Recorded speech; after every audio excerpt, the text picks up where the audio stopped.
I'm the artsy anarchist. Let's talk about art and culture.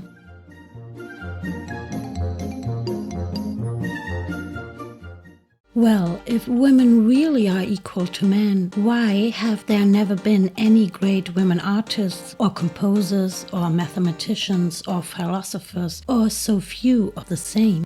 The American author and art historian Linda Nochlin recalls a party conversation in which she, as an art expert, was confronted with the question, why have there never been any great women artists? The article we are going to talk about is a product of the author's reflection of this question.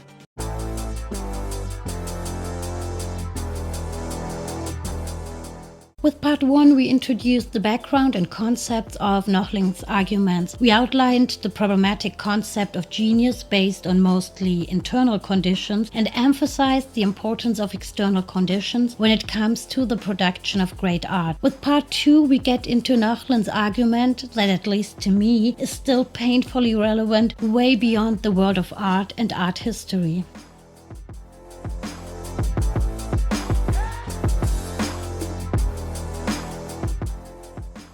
It is when one really starts thinking about the implications of why have there been no great women artists that one begins to realize to what extent our consciousness of how things are in the world has been conditioned and often falsified by the way the most important questions are posed. We are asking the wrong questions. We are defining the wrong problems. You won't get a useful answer if you ask the wrong question, and there won't be a satisfying solution if the problem itself is defined wrong. In Nochlin's own words, we tend to take it for granted that there really is an East Asian problem, a poverty problem, a black problem, and a woman problem. Indeed, in our time of instant communication, problems are rapidly formulated to rationalize the bad conscience of those with power.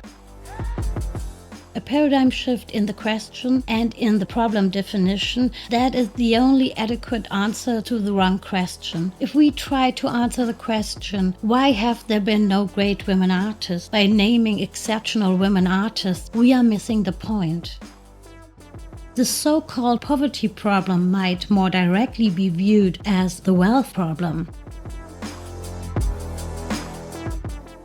The so-called poverty problem feels even more urgent, and it's really a problem of wealth distribution. Capitalist patriarchy distorts every area of life, turning everything and everyone into commodities, causing immense harm. But for now, let's return to Nochlin's conclusion.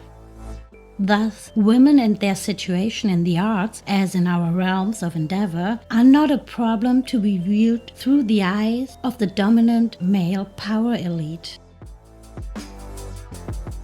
The dominant white male capitalist perspective will always define poor people, people of color, natives, women, disabled and otherwise marginalized people as the problem. The existence of a tiny band of successful, if not great, women artists throughout history does nothing to gainsay the fact any more than does the existence of a few superstars or token achievers among the members of any minority groups.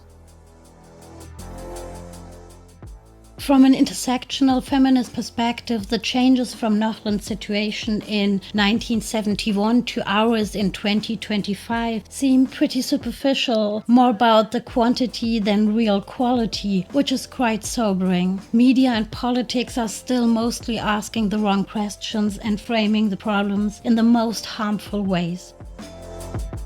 That said, I don't want to downplay the fights and achievements of many feminists and civil rights activists who have brought about incredible change in this world, but there's still a lot to do. And while great achievement is rare and difficult at best, it is still rarer and more difficult if, while you work, you must at the same time wrestle with inner demons of self-doubt and guilt and outer monsters of ridicule or patronizing encouragement, neither of which have any specific connection with the quality of the artwork as such.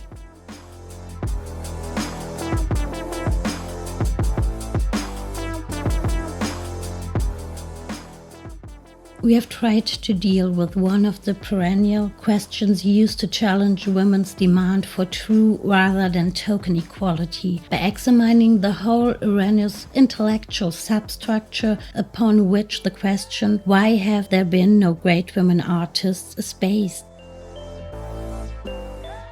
Hopefully, by stressing the institutional, i.e. the public, rather than the individual or private preconditions for achievement or the lack of it in the arts, we have provided a paradigm for the investigation of other areas in the field. In 2025, it's still important to highlight the systemic preconditions for success in the arts or any other field. The notion that genius is a golden nugget in a person that reveals itself regardless of external factors is still part of the mainstream understanding. That's why it's still necessary to clarify that one becomes a genius and isn't born as one. In 2025, it seems even more important than ever before to define the right problems and ask the right questions. Women must conceive of themselves as potentially, if not actually, equal subjects and must be willing to look the facts of their situation full in the face, without self-pity or cop-outs. At the same time, they must view their situation with that high degree of emotional and intellectual commitment necessary to create a world in which equal achievement will not only be made possible, but actively encouraged by social institutions.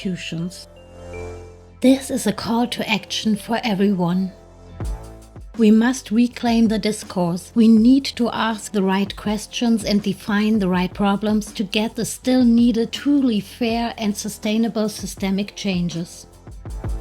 Using as a vantage point their situation as underdogs in the realm of grandeur and outsiders in that of ideology, women can reveal institutional and intellectual weaknesses in general, and at the same time that they destroy false consciousness, take part in the creation of institutions in which clear thought and true greatness are challenges open to anyone, man or woman, courageous enough to take the necessary risk, the leap into the unknown.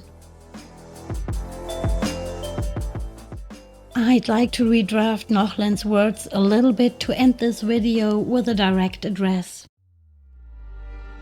Using our positions as underdogs in the realm of grandeur and outsiders in the realm of ideology as a vantage point, we can expose institutional and intellectual weaknesses in general. While dismantling false consciousness, we also participate in creating institutions where clear thinking and true greatness are challenges open to anyone, courageous enough to take the necessary risk, the leap into the unknown.